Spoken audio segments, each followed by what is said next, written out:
Hi అండి, మీరు చూస్తున్నారు తెలుగు వెబ్ గురు ఛానల్. నేను మీ సంతోష్. ఈ లెక్చర్లో మనం ఎంవిటి ప్యాటర్న్ అంటే ఏంటి అనేది చూద్దాం ఫ్రెండ్స్.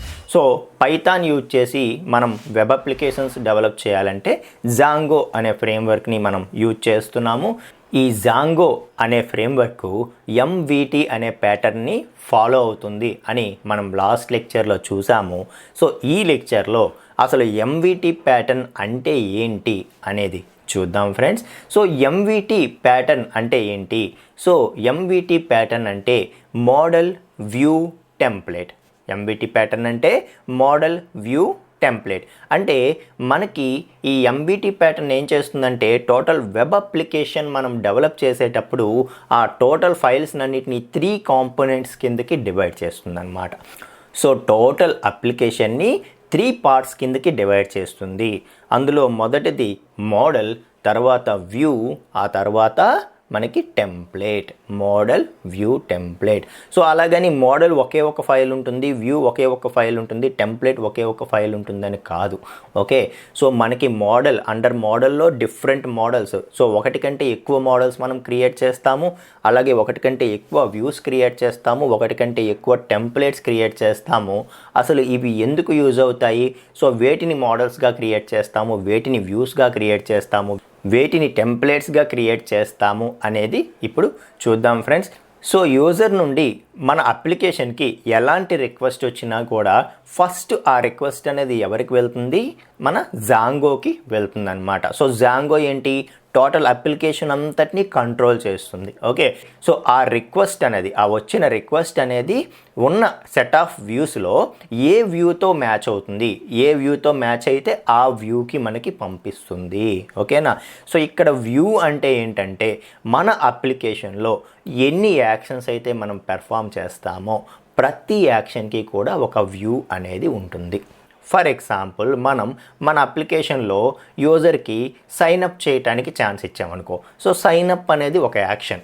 సో సైన్అప్ అనగానే యూజర్ సైన్అప్ అని రిక్వెస్ట్ చేయగానే వెంటనే మనం ఏం చేయాలి? వాడికి ఒక రిజిస్ట్రేషన్ ఫామ్ చూపించాలి.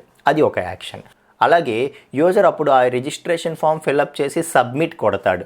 సో కొట్టగానే మళ్ళీ మనకు ఒక రిక్వెస్ట్ వస్తుంది అనమాట, ఈ డీటెయిల్స్ డేటాబేస్లో స్టోర్ చేసి వాడిని సక్సెస్ఫుల్గా రిజిస్టర్ చేయమని. అది ఒక యాక్షన్.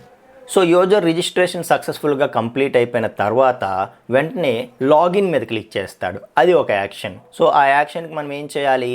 వాడికి లాగిన్ ఫామ్ చూపించాలి. సో చూపించగానే వాడు ఏం చేస్తాడు? యూజర్ ఐడి పాస్వర్డ్ ఎంటర్ చేసి సైన్ ఇన్ కొడతాడు. సో కొట్టగానే అదొక యాక్షన్. సో అప్పుడు మనం ఏం చేయాలి? ఆ యూజర్ ఐడి పాస్వర్డ్ తీసుకొని మన డేటాబేస్లో ఉన్న యూజర్ ఐడి పాస్వర్డ్తో మ్యాచ్ అవుతున్నాయా లేదా చెక్ చేయాలి. సో ఒకవేళ సక్సెస్ అయితే వాడికి next page, successful page, next page ఏది ఉందో అది చూపించాలి, లేదంటే ఎర్రర్ చూపించాలి. మీకు అర్థమవుతుందా? సో ఇలా ఒక అప్లికేషన్లో డిఫరెంట్ యాక్షన్స్ ఉంటాయి కదా. సో ప్రతి యాక్షన్కి కూడా ఒక వ్యూ అనేది రాసుకుంటాము. ఆ వ్యూలో మనం ఏదైతే ఆ వ్యూ చేయాలనుకుంటుందో ఆ కోడింగ్ అంతా ఆ వ్యూలో రాసుకుంటాం. ఓకే, సో వ్యూ అనేది ఎలా రాస్తాము అనేది మనం తర్వాత చూద్దాము. అయితే ఇప్పుడు మనం ఏం మాట్లాడుతున్నాము? ఫస్ట్ యూజర్ నుండి వచ్చిన రిక్వెస్ట్ అనేది జాంగోకి వస్తుంది. సో జాంగో నుండి కరస్పాండింగ్ వ్యూకి వెళ్తుంది. సో ప్రతి యాక్షన్కి కూడా మనం ఒక వ్యూ అనేది రాసుకుంటాము. ఓకే, సో యూజర్ రిక్వెస్ట్ చేస్తున్నటువంటి యాక్షన్, ఆ యూఆర్ఎల్ అనేది దేంతో మ్యాచ్ అయ్యిందో, సో యూజర్ ఎలా చెప్తాడు నేను ఈ యాక్షన్ పెర్ఫామ్ చేయాలని? /లాగిన్ అంటాడు. సో అప్పుడు లాగిన్ తాలూకా వ్యూకి మనం పంపించాలి. /సైన్అప్ అంటాడు, అప్పుడు సైన్అప్కి పంపించాలి. /రిజిస్టర్ అని చెప్తాడు, సో రిజిస్టర్కి పంపించాలి. అంటే వాడిచ్చే యూఆర్ఎల్ని బేస్ చేసుకొని, యూజర్ ఇచ్చే యూఆర్ఎల్ని బేస్ చేసుకొని మనం కరస్పాండింగ్ వ్యూకి పంపించాలి. అయితే సో ఈ యూఆర్ఎల్కి ఈ వ్యూవే రిలేటెడ్ అని ఎలా చెప్తాము అని అంటే, మనం అప్లికేషన్ క్రియేట్ చేస్తున్నప్పుడే మనం ఏం చేస్తామంటే మనకు ఒక ఫైల్ ఉంటుంది అనమాట, urls.py అనే ఫైల్ ఉంటుంది. అది ఎక్కడ ఉంటుందో నేను తర్వాత చెప్తాను నెక్స్ట్ లెక్చర్స్లో. ఓకే, ఆ urls.py అనే ఫైల్లో మనం ఏం చేస్తామంటే ఈ యూఆర్ఎల్ కొడితే ఈ వ్యూకి పంపించాలి, ఈ యూఆర్ఎల్ ఈ వ్యూకి, ఈ యూఆర్ఎల్ ఈ వ్యూకి అని చెప్పి మ్యాపింగ్స్ రాస్తాం అనమాట. ముందే మ్యాపింగ్స్ రాసి పెట్టుకుంటాం. అలా పెట్టుకోవడం వల్ల ఏమవుతుందంటే యూజర్ ఎప్పుడైతే యూఆర్ఎల్ ద్వారా రిక్వెస్ట్ చేస్తున్నాడో ఆ యూఆర్ఎల్కి తగ్గట్టుగా వ్యూ ఏముంది అనేది ముందు urls.pyలో చూసుకుంటుంది. సో చూసుకొని ఆ కరస్పాండింగ్ వ్యూకి వస్తుంది. సో వన్స్ ఆ వ్యూకి రిక్వెస్ట్ వచ్చిన తర్వాత అప్పుడు ఆ కరస్పాండింగ్ వ్యూ ఏం చేస్తుంది అంటే అది ఏ యాక్షన్ అయితే మనం దానికి నిర్దేశించబడిందో, సో ఏ యాక్షన్ కోసం అయితే అది రాయబడిందో ఆ యాక్షన్ని ఫినిష్ చేస్తుంది. అంటే ఆ వ్యూలో నువ్వు ఏ కోడ్ అయితే రాసావో ఆ కోడ్ని అది ఎగ్జిక్యూట్ చేస్తుంది అనమాట. సో ఆ వ్యూ ఆ యాక్షన్ని ఆ కోడ్ని ఎగ్జిక్యూట్ చేయడంలో భాగంగా ఏవైనా డేటాబేస్ కనెక్టివిటీ యాక్షన్స్ ఉంటే ఆ డేటాబేస్ కనెక్టివిటీ యాక్షన్స్ని పెర్ఫామ్ చేస్తుంది. అట్ ద సేమ్ టైం యూజర్కి ఏ అవుట్పుట్ అయితే మళ్ళీ వెనక్కి చూపించాలో దాన్ని కూడా తీసుకుంటుంది. ఓకేనా? సో మొత్తానికి వ్యూ అంటే ఏంటో మనకు క్లారిటీ వచ్చింది, అంతే కదా? సో ప్రతి యాక్షన్కి మన అప్లికేషన్లో ఉండే ప్రతి యాక్షన్కి మనం ఒక వ్యూ అనేది రాసుకుంటాము. ఆ వ్యూ కాల్ అవ్వగానే జాంగో ఆ వ్యూని కాల్ చేయగానే అందులో ఉండే కోడ్ అనేది ఎగ్జిక్యూట్ అవుతుంది అని చెప్తున్నాను. ఓకే, సో ఎలాంటి వెబ్ అప్లికేషన్కైనా డేటాబేస్ అనేది ఉంటుంది కదండి. సో డేటాబేస్ లేకుండా వెబ్ అప్లికేషనే ఉండదు కదా, అంతే కదా? ఓకే, సో డేటాబేస్ లేకుండా మనం ఏమైనా చేయగలమా? ఇప్పుడు ఫేస్బుక్లో మన యూజర్ డీటెయిల్స్ అన్నీ వాడు స్టోర్ చేస్తున్నాడు, మన యూజర్ ఐడి, పాస్వర్డ్. అప్పుడు మనకి తగ్గట్టుగా నేను అప్లోడ్ చేసిన ఫొటోసు, నేను అప్లోడ్ చేసిన పోస్ట్స్ కావచ్చు, నేను రాసిన కామెంట్స్ కావచ్చు, అవన్నీ నాకే ఎలా కనిపిస్తున్నాయి, ఎలా రిలేట్ చేస్తున్నాడు అంటే ప్రతిదీ స్టోర్ చేసుకుంటున్నాడు. ముందు మన డీటెయిల్స్ స్టోర్ చేసుకుంటున్నాడు. అప్పుడు మన డీటెయిల్స్తో మనం ఏమేం ఫొటోస్ పెట్టాము, ఏమేం కామెంట్స్ పెట్టాము, మనకి ఏమేం మెసేజెస్ వచ్చాయి అవన్నీ స్టోర్ చేస్తున్నాడు డేటాబేస్లో, టేబుల్స్లో స్టోర్ చేసి మళ్ళీ మనం లాగిన్ అయిన తర్వాత మన లాగిన్ ఐడి, పాస్వర్డ్కి తగ్గట్టుగా ఏవైతే అన్ని పోస్ట్స్ కావచ్చు, ఫొటోస్ కావచ్చు, కామెంట్స్ కావచ్చు, ఇవన్నీ ఉన్నాయో అవి మనకి చూపిస్తున్నాడు. అంటే వెబ్ అప్లికేషన్ ఏదైనా తీసుకుంటే కంపల్సరిగా మనం దాన్ని డేటాబేస్ టేబుల్స్లో స్టోర్ చేయాలి, డేటాబేస్లో మన డేటాని స్టోర్ చేయాలి. అయితే ఎన్ని టేబుల్స్ ఉంటాయి? మన డేటాబేస్లో ఒకే టేబుల్ ఉంటుందా అంటే ఉండదు కదా. సో డేటాబేస్లో మల్టిపుల్ టేబుల్స్ ఉంటాయి, ఒక టేబులే ఉండదు, అంతే కదండి. సో యూజర్స్ని స్టోర్ చేయడానికి ఒక టేబుల్, మనం రాసిన కామెంట్స్ స్టోర్ చేయడానికి ఒక టేబుల్, మనం పెట్టిన ఫొటోస్ స్టోర్ చేయడానికి ఒక టేబుల్. సో ఇట్లా చాలా టేబుల్స్ ఉంటాయి. ఓకే, సో ఎప్పుడైతే నువ్వు రిజిస్ట్రేషన్కి వెళ్తున్నావో అప్పుడు రిజిస్ట్రేషన్ చేయగానే యూజర్ టేబుల్లోకి ఆ డేటా అనేది వెళ్తుంది. యూజర్ టేబుల్లో నీ డీటెయిల్స్ స్టోర్ చేస్తాడు. సో నువ్వు లాగిన్ అయిన తర్వాత ఏం చేస్తావు? ఒక ఫోటో అప్లోడ్ చేస్తావు. సో వెంటనే ఫొటోస్ అనే టేబుల్లో నీ డేటాని స్టోర్ చేస్తాడు. అలాగే నువ్వు ఒక కామెంటో పోస్టో పెడతావు, పోస్ట్స్ అనే టేబుల్లో దాన్ని స్టోర్ చేస్తాడు. సో ఇలా ఏంటంటే డిఫరెంట్ టేబుల్స్ని మెయింటైన్ చేసుకుంటాడనమాట. ఓకే, సో మిగతా లాంగ్వేజ్ వెబ్ అప్లికేషన్స్ మనం డెవలప్ చేస్తున్నప్పుడు ఈ టేబుల్లో డేటా స్టోర్ చేయడం కావచ్చు, ఆ టేబుల్ నుండి డేటా రిట్రీవ్ చేయడం కావచ్చు, దానికి డేటాబేస్ క్వరీస్ మనమే రాసుకోవాలి. సో డేటాబేస్ అంటే ఏంటి, డేటాబేస్ క్వరీస్ అంటే ఏంటి, ఆ బేసిక్స్ అనేది నేను ఒక వీడియో చేశాను, మన ఛానల్లో ఉంది, చూడండి కంపల్సరీగా. అది చూస్తేనే మీకు ఇక్కడ మనం డేటాబేస్ గురించి ఏం మాట్లాడినా మీకు అర్థమవుతుంది. ఓకేనా? సో డేటాబేస్ టేబుల్స్లో ఏవైతే మనం క్వరీస్ రూపంలో మనం డేటాని రిట్రీవ్ చేయడం కానీ స్టోర్ కానీ చేస్తామో, మిగతా లాంగ్వేజ్ వెబ్ అప్లికేషన్స్ మనం డెవలప్ చేస్తే అక్కడ క్వరీస్ మనమే రాసుకోవాలి. కానీ మనకి జాంగో ఫ్రేమ్వర్క్ చాలా అద్భుతమైన ఫీచర్ ఒకటి ఇచ్చింది. అదేంటి అంటే క్వరీస్ మనం రాయక్కర్లేదు. మనం ఏం చేయొచ్చు అంటే మనకి మోడల్ అని చెప్పి ఒక కాన్సెప్ట్ ఇచ్చిందనమాట. ఓకే, సో క్వరీస్ మ్యాక్సిమం నువ్వు రాయాల్సిన పని లేదు. నువ్వేం చేస్తావంటే నువ్వు డేటాబేస్లో ఎన్ని టేబుల్స్ అయితే క్రియేట్ చేసుకున్నావో నీ అప్లికేషన్కి, ప్రతి టేబుల్కి కూడా ఒక మోడల్ క్రియేట్ చేసుకో. నువ్వు ఆ మోడల్ని కాల్ చేసుకుంటే మ్యాక్సిమం క్వరీస్ నేనే బ్యాక్ ఎండ్లో ప్రిపేర్ చేసుకుంటా అని చెప్పి మనకు ఒక ఫీచర్ ఇచ్చిందనమాట. అర్థమవుతుందా? సో అది మోడల్ అంటే. నువ్వు డేటాబేస్లో ఎన్ని టేబుల్స్ అయితే డిసైడ్ అయ్యి క్రియేట్ చేసావో ప్రతి టేబుల్కి కూడా ఒక మోడల్ని క్రియేట్ చేసుకో. ఓకే, సో నువ్వు మోడల్కి కనెక్ట్ అవ్వు, అప్పుడు మోడలే ఆటోమేటిక్గా క్వరీస్ రాసుకుంటుంది బ్యాక్ ఎండ్లో అని చెప్పి ఒక ఫీచర్ ఇచ్చింది. అలాగా మనకి మోడల్ అనేది యూజ్ అవుతుంది అనమాట. అర్థమవుతుందండి మీకు? సో మోడల్ అనేది ఎందుకు? డేటాబేస్తో యాక్సెస్ చేయడానికి, డేటాబేస్ని యాక్సెస్ చేసి ఆ టేబుల్లో ఎలాంటి ఆపరేషన్స్ పెర్ఫామ్ చేయాలో అవి చేయటానికి. సో ఎన్ని టేబుల్స్ అయితే ఉన్నాయో ప్రతి టేబుల్కి ఒక మోడల్ అనేది మనం క్రియేట్ చేసి పెట్టుకుంటాము. ఓకేనా? అది ఎలా క్రియేట్ చేయాలో తర్వాత చూద్దాం. రైట్, అలాగే మనం యూజర్కి అవుట్పుట్ చూపించాలి కదా. సో ఇనీషియల్గా నువ్వు వెబ్సైట్ ఓపెన్ చేయగానే నేను నీకు లాగిన్ ఫామ్ చూపించాలి. సో లాగిన్ ఫామ్ ఫిక్స్డ్గా యూజర్ ఐడి ఒక బాక్స్, పాస్వర్డ్ ఒక బాక్స్ కదా, అదొక టెంప్లెట్. ఓకే, సో ఆ టెంప్లెట్ని ముందే క్రియేట్ చేసి పెట్టుకుంటాను నేను. అలాగే నువ్వు /రిజిస్టర్ కొట్టగానే నీకు రిజిస్ట్రేషన్ ఫామ్ చూపించాలి. అంటే నీ ఫస్ట్ నేము, లాస్ట్ నేము, address, phone number, email ID ఇవన్నీ నేను అడగాలి. సో దానికి ఒక ఫామ్ ఫిక్స్డ్గా ఉంటుంది, అదొక టెంప్లెట్ రెడీ చేసి పెట్టుకుంటా. అలాగే నువ్వు రిజిస్ట్రేషన్ అయిపోయిన తర్వాత హలో అని చెప్పి నీ పేరు రావాలి, రిజిస్టర్డ్ సక్సెస్ఫుల్లీ అని చెప్పి ఒక మెసేజ్ రావాలి, అదొక టెంప్లెట్, అది పెట్టుకుంటా. సో ఇలాగా యూజర్కి ఏమేమి అవుట్పుట్స్ అయితే చూపించాలి అనుకుంటున్నామో ప్రతి పర్పస్కి కూడా ఒక టెంప్లెట్ రెడీగా క్రియేట్ చేసి పెట్టుకుంటాను. అవే టెంప్లెట్స్ అన్నమాట. ఓకే, సో ప్రతి యాక్షన్కి కూడా మనం యూజర్కి చూపించాల్సిన అవుట్పుట్ అనేది ఈ టెంప్లెట్స్లో ఉంటుంది. సో ఏ టెంప్లెట్ అయితే ఆ పర్టికులర్ యాక్షన్కి మ్యాచ్ అవుతుందో ఆ టెంప్లెట్ని తెచ్చి చూపిస్తామన్నమాట యూజర్కి. అర్థమవుతుందా? సో మోడల్ అంటే ఏంటి? డేటాబేస్ని యాక్సెస్ చేయడానికి ప్రతి టేబుల్కి ఒక మోడల్ అనేది ఉంటుంది, అది మోడల్. అలాగే మనం యూజర్కి అవుట్పుట్ చూపించడానికి డిఫరెంట్ యాక్షన్స్కి డిఫరెంట్ అవుట్పుట్స్ చూపించాలి అని ముందే మనం అనుకుంటాం కదా. సో ప్రతి అవుట్పుట్కి, ప్రతి అవుట్పుట్ టైప్కి, ప్రతి రెస్పాన్స్ టైప్కి మనం ఒక టెంప్లెట్ ముందే రెడీగా పెట్టుకుంటాము, అది మనకి టెంప్లెట్స్ అన్నమాట. ఓకే, సో ఎప్పుడైతే జాంగో అనేది వ్యూకి కనెక్ట్ అవుతుందో, వ్యూ అనేది ఏం చేస్తుందంటే డేటాబేస్ యాక్షన్స్ ఏమైనా పెర్ఫామ్ చేయాలంటే ఆ కరస్పాండింగ్ మోడల్స్ని తెచ్చుకుంటుంది, మోడల్స్తో కనెక్ట్ అయ్యి డేటాబేస్ ఆపరేషన్స్ పెర్ఫామ్ చేసేస్తుంది. ఓకే, బ్యాక్ ఎండ్ ఏదైతే చేయాలో ఆ యాక్షన్ పెర్ఫామ్ అయిపోయిన తర్వాత యూజర్కి ఒక అవుట్పుట్ చూపించాలి కదా, నువ్వు అడుగుతున్న రెస్పాన్స్ ఇది అని చెప్పి. సో ఆ రెస్పాన్స్ అనేది ఎక్కడ ఉంది? టెంప్లెట్స్లో ఉంది. సో కరస్పాండింగ్ టెంప్లెట్ నుండి అది తెచ్చుకొని యూజర్కి అవుట్పుట్ని చూపిస్తుంది అన్నమాట. అర్థమవుతుందా?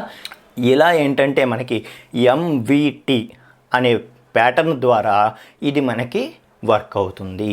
అర్థమవుతుందండి? సో దీన్ని నేను ఒక రియల్ టైం ఎగ్జాంపుల్తో మీకు ఎక్స్ప్లెయిన్ చేస్తాను, మీకు ఇంకా క్లియర్గా అర్థమవుతుంది. ఓకేనా? సో ఫర్ ఎగ్జాంపుల్ మనం ఒక స్కూల్కి వెళ్ళామనుకోండి. సో ఒక స్కూల్కి వెళ్ళగానే అక్కడ ఒక రిప్రజెంటేటివ్ ఎవరో ఉంటారు స్టార్టింగ్లో. ఓకే, సో ఉండి ఎందుకు వచ్చారు అని అడుగుతారు. అప్పుడు మనం ఏం చెప్తాం? ఓకే, నాకు కొత్త అడ్మిషన్ కావాలి, అందుకని వచ్చాను, మా వాళ్ళకి జాయిన్ చేయాలి అని చెప్తాం. లేదు అంటే మా వాళ్ళు ఆల్రెడీ చదువుతున్నారు, నేను ఫీజు కట్టడానికి వచ్చానో, లేకపోతే నేను టీసీ తీసుకోవడానికి వచ్చానో, లేకపోతే వాళ్ళు అకాడమిక్ పెర్ఫార్మెన్స్ తెలుసుకోవడానికి వచ్చాను, ఎలా చదువుతున్నారు ఏంటి సంగతి అని తెలుసుకోవడానికి టీచర్తో మాట్లాడడానికి వచ్చానో ఒక పర్పస్ చెప్తాం. సో చెప్పగానే అక్కడ ఉన్న రిప్రజెంటేటివ్ ఏం చేస్తాడు? మనం ఏ పర్పస్ మీద వచ్చామో అది ఎక్కడికి వెళ్తే సాల్వ్ అవుతుందో అక్కడికి మనకి పంపిస్తాడు. అర్థమవుతుందండి? సో న్యూ అడ్మిషన్ కోసం వస్తే దానికి కొందరు రెస్పాన్సిబుల్ ఉంటారు, అదొక వేరే ప్లేస్లో ఉంటుంది. అలాగే మనకి టీసీ ఇచ్చేది వేరే ప్లేస్లో ఉంటుంది, ఆఫీస్ అని ఉంటుంది, అక్కడికి వెళ్ళమని చెప్తాడు. లేదు అంటే మనం అకాడమిక్ పెర్ఫార్మెన్స్ తెలుసుకుందాం అంటే మనకి క్లాస్ రూమ్కి వెళ్ళండి, పలానా క్లాస్ రూమ్లో టీచర్ ఉంటారు, మాట్లాడండి అని చెప్పి ఆ class room name or floor number మనకి చెప్తాడు. సో ఇలా ఏంటంటే సో మనం ఏదైతే మన యాక్షన్ మారుతుందో ప్రతి యాక్షన్కి ఒక ప్లేస్ అనేది ఉంటుంది కదా. సో అక్కడికి వెళ్తే మన పని అనేది అక్కడ ఉన్న వాళ్ళు ఫినిష్ చేస్తారు, అంతే కదండి. సో ఈ ప్రతి యాక్షన్ని ఒక వ్యూ అనుకుందాం మనం. సో న్యూ అడ్మిషన్ డెస్క్ ఎక్కడ ఉందో దాన్ని ఒక వ్యూ అనుకుందాం, ఆఫీస్ అనేది ఒక వ్యూ అనుకుందాం, అలాగే క్లాస్ రూమ్ టీచర్ అనేది ఒక వ్యూ అనుకుందాం. ఓకే, సో ఇలాగా డిఫరెంట్ వ్యూస్ అనేవి మనం క్రియేట్ చేసుకున్నాం. సో మనం వచ్చే పర్పస్ని బేస్ చేసుకొని ఆ పర్సన్ ఏం చేస్తాడు? మనకి కరస్పాండింగ్ వ్యూకి ఫార్వర్డ్ చేస్తాడు. ఫర్ ఎగ్జాంపుల్ మనం అకౌంట్ ఫీజు పే చేయడానికి వచ్చామనుకోండి. సో మన వార్డ్ ఆల్రెడీ ఆ స్కూల్లో చదువుతున్నారు, మనం ఫీజు పే చేయడానికి వచ్చాం. అప్పుడు వెంటనే మనకి ఏం చేస్తాడు? ఆ అకౌంట్స్ డెస్క్ దగ్గరికి పంపిస్తాడు, ఆ కరస్పాండింగ్ వ్యూ దగ్గరికి పంపిస్తాడు అనమాట. అక్కడ ఉన్న వ్యూ ఏదైతే ఉందో ఆ టేబులో డెస్కో పర్సనో వాళ్ళకి మిగతా ప్రాసెస్కి రెస్పాన్సిబుల్. ఓకే, సో అక్కడికి వెళ్ళాక మనకు పని అనేది జరుగుతుంది. సో అప్పుడు వాళ్ళు ఏం చేస్తారు? వాళ్ళు ముందే బుక్స్ మెయింటైన్ చేసుకుంటారు. ప్రతి స్టూడెంట్తో ఒక స్టూడెంట్ క్లాస్ వైజ్ స్టూడెంట్ డీటెయిల్స్కి ఒక బుక్ మెయింటైన్ చేసుకుంటారు. ప్రతి స్టూడెంట్ ఎంతెంత ఫీజులు కట్టాలి అన్నది ఒక బుక్ మెయింటైన్ చేసుకుంటారు. అలాగే ఎవరెవరు టీసీలు తీసుకున్నారు అన్నది ఒక బుక్ మెయింటైన్ చేసుకుంటారు. ఓకే, సో బుక్స్ రూపంలోనో, ఎక్సెల్ షీట్ రూపంలోనో, లేదు ఒక సాఫ్ట్వేర్ రూపంలోనో వాళ్ళు మొత్తానికి డేటా అన్నది స్టోర్ చేసుకుంటారు. ఓకే, సో వెంటనే మనం వెళ్ళగానే ఆ డెస్క్ దగ్గరికి, ఆ వ్యూ దగ్గరికి మనం వెళ్ళగానే వాళ్ళు మనకి ఏమని అడుగుతారు? సో మీ వాళ్ళ తాలూకా పేరు చెప్పండి, అలాగే క్లాస్ నేమ్ చెప్పండి అంటే మనం చెప్తాం. సో చెప్పగానే వాళ్ళు బుక్స్ అయితే బుక్స్, ఎక్సెల్ సీట్ అయితే ఎక్సెల్ సీటు, లేదు వాళ్ళ సాఫ్ట్వేర్ అయితే సాఫ్ట్వేర్, మొత్తానికి దాని నుండి మన డేటాని రిట్రీవ్ చేస్తారు. ముందు మనకి ఎంత డ్యూ ఉంది చూస్తారు. సో చూసి ఇంత డ్యూ ఉంది అని మనకు చెప్తారు. అప్పుడు మనం ఎంత పే చేయగలమో అంత పే చేస్తాం. సో చేసిన తర్వాత వెంటనే వాళ్ళు ఏం చేయాలి, మళ్ళీ ఆ డ్యూని అప్డేట్ చేయాలి. అంటే డేటాబేస్ యాక్షన్స్ అనేవి పెర్ఫామ్ చేయాలి. ఓకే, సో ఆ డేటాబేస్ యాక్షన్స్ పెర్ఫామ్ చేయడానికి వ్యూ అనేది ఎవరితో కాంటాక్ట్ అవుతుంది, జాంగోలో డైరెక్ట్గా టేబుల్తో కనెక్ట్ అయిపోదు. డేటాబేస్ టేబుల్తో కనెక్ట్ అయిపోకుండా మోడల్తో కనెక్ట్ అవుతుంది. ఏ టేబుల్స్ని యాక్సెస్ చేయాలో దానికి కరస్పాండింగ్ ఉన్న మోడల్స్ని కనెక్ట్ అవుతుంది. ఆ డేటాబేస్ యాక్షన్స్ని పెర్ఫామ్ చేసుకుంటుంది. ముందు డ్యూ టేబుల్ని రిట్రీవ్ చేస్తుంది. సో మనం ఎంత ఫీజు అయితే పే చేస్తున్నామో అది ఆ డ్యూ టేబుల్ అప్డేట్ చేసి ఆ మోడల్ని అప్డేట్ చేస్తుంది. సో చేస్తే డేటాబేస్ యాక్షన్స్ పెర్ఫామ్ అయిపోతాయి. అయిపోయిన తర్వాత నీకేం చేయాలి, ఫీజు పే చేసావు కాబట్టి ఒక రిసిప్ట్ ఇవ్వాలి. సో వాళ్ళు ముందే ఏం చేస్తారు, ఒక రిసిప్ట్ బుక్ ప్రింట్ చేసి ఉంచుతారు. అందులో ఫిక్స్డ్ ఫార్మేట్ ఉంటుంది. సో రిసీవ్డ్ అమౌంట్ ఆఫ్ అని చెప్పి ఒక డాష్ ఉంటుంది, ఫ్రమ్ అని చెప్పి ఒక డాష్ ఉంటుంది, క్లాస్ అని చెప్పి ఒక డాష్ ఉంటుంది, సిగ్నేచర్ అని చెప్పి ఖాళీ ఉంటుంది అక్కడ, అంతే కదండి. సో ఆ ఎంటీస్ ఎక్కడైతే ఉన్నాయో ఫిలప్ చేసేసి సైన్ పెట్టి స్టాంప్ వేసేసి మనకి రిసిప్ట్ అనేది ఇస్తారు. సో దాన్నే మనం టెంప్లేట్ అంటాం అనమాట. అంటే యూజర్కి పని అయిపోయింది అని చెప్పాలంటే ఏదో ఒక అవుట్పుట్ చూపించాలి కదా. సో మనం టీసీ కోసం వెళ్తే టీసీ బుక్ ఒకటి రెడీగా ఉంటుంది వాళ్ళ దగ్గర, దాంట్లో డీటెయిల్స్ ఫిలప్ చేసి మనకి ఇస్తారు. స్టడీ కాండక్ట్ కోసం వెళ్తే అదొక బుక్ ఉంటుంది వాళ్ళ దగ్గర, అర్థమవుతుందా. సో ప్రతి టైప్ ఆఫ్ రెస్పాన్స్కి వాళ్ళు ఒక టెంప్లెట్ని రెడీ చేసి పెట్టుకుంటారనమాట. సో ఆ యాక్షన్ పెర్ఫామ్ అయిపోగానే, డేటాబేస్ యాక్షన్స్ ఏవైతే ఉన్నాయో పెర్ఫామ్ అయిపోగానే వెంటనే రిసిప్ట్ బుక్ నుండి ఒక రిసిప్ట్ తీసేసి అందులో మన డీటెయిల్స్ ఫిలప్ చేసి మనకి అవుట్పుట్ ఇస్తారు. అది టెంప్లెట్ అనమాట, అర్థమవుతుందా అండి. సో వ్యూ అన్నది, వ్యూ తాలూకా పని ఏంటి, సో ఏదైతే యాక్షన్స్ పెర్ఫామ్ చేయాలో అవి పెర్ఫామ్ చేస్తుంది. అందులో భాగంగా డేటాబేస్ యాక్షన్స్ ఏమైనా ఉంటే డేటాబేస్ యాక్షన్స్ పెర్ఫామ్ చేస్తుంది. దానికోసం మోడల్స్ కనెక్ట్ అవుతుంది. సో మోడల్స్ కనెక్ట్ అయ్యి డేటాబేస్ యాక్షన్స్ పెర్ఫామ్ అయిపోయిన తర్వాత యూజర్కి అవుట్పుట్ ఇవ్వాలి కాబట్టి కరస్పాండింగ్ టెంప్లెట్ని తెచ్చుకొని అందులో డేటా ఏదైతే డీటెయిల్స్ ఉన్నాయో ఆ డీటెయిల్స్ని ఫిల్అప్ చేసి ఆ టెంప్లెట్ని యూజర్కి రిటర్న్ చేస్తుంది. సో ఆ విధంగా మనకి ఎంవిటి అనేది వర్క్ అవుతుంది, అర్థమైందా. సో దీన్నే, ఇదే ఎగ్జాంపుల్నే ఇప్పుడు రియల్ టైంలో తీసుకోండి. సో ఫస్ట్ యూజర్ అనేవాడు, ఇక్కడ మనం మాటల్లో చెప్పాం ఏంటి, నేను ఫీజు కట్టడానికి వచ్చానో లేకపోతే టీసీ తీసుకోవడానికి వచ్చానో స్టడీ కాండక్ట్ కోసం వచ్చానో మాటల్లో చెప్తున్నాము. అప్లికేషన్లో ఎలా చెప్తాము అంటే యూఆర్ఎల్లో చెప్తాం అనమాట. సో /సైన్అప్ అంటాం, అంటే సైన్అప్ కోసం వచ్చాడు. /లాగిన్ అంటాం, లాగిన్ కోసం వచ్చాడు. ఓకే, /పోస్ట్ అంటాం, అంటే పోస్ట్ చేయడానికి, ఒక పోస్ట్ని పబ్లిష్ చేయడానికి వచ్చాడు అని చెప్పి తెలుస్తుంది అనమాట. సో ఆ యూఆర్ఎల్ని బేస్ చేసుకొని వెంటనే urls.pyలోకి వెళ్తుంది. సో దానికి కరస్పాండింగ్ ఏ వ్యూ మ్యాప్ చేయబడిందో చూస్తుంది, ఆ వ్యూకి మనకి పంపిస్తుంది. ఆ వ్యూ అనేది ఏం చేస్తుంది, అక్కడ ఏదైతే కోడ్ రన్ చేయాలో ఆ కోడ్ని రన్ చేస్తుంది. అందులో భాగంగా డేటాబేస్లో యాక్సెస్ చేయాలంటే మోడల్తో కనెక్ట్ అవుతుంది. డేటాబేస్ తాలూకా ఆపరేషన్స్ ఫినిష్ చేస్తుంది. చేసిన తర్వాత యూజర్కి అవుట్పుట్ చూపించాల్సినటువంటి పర్టికులర్ టెంప్లెట్ని తెచ్చుకుంటుంది. ఉన్న టెంప్లెట్స్లో ఏది మ్యాచ్ అయిందో దాన్ని తెచ్చుకుంటుంది. తెచ్చుకొని ఆ టెంప్లెట్ని యూజర్కి చూపిస్తుంది. ఆ విధంగా ఎంవిటి ఆర్కిటెక్చర్ ఆర్ ఎంవిటి ప్యాటర్న్ అనేది వర్క్ అవుతుంది ఫ్రెండ్స్, అర్థమవుతుందా మీకు. సో ఇంకా మీకు చిన్న డౌట్స్ అనేవి ఉంటే కనుక అవి మనం రియల్ టైంలో ప్రాజెక్ట్స్ చేస్తూ ఉన్నప్పుడు, వాటిని ఒక్కొక్క దాన్ని డెవలప్ చేస్తూ ఉన్నప్పుడు ఇంకా క్లారిటీగా మీకు అర్థమవుతుందన్నమాట. ఓకేనా, రైట్. Thank you friends.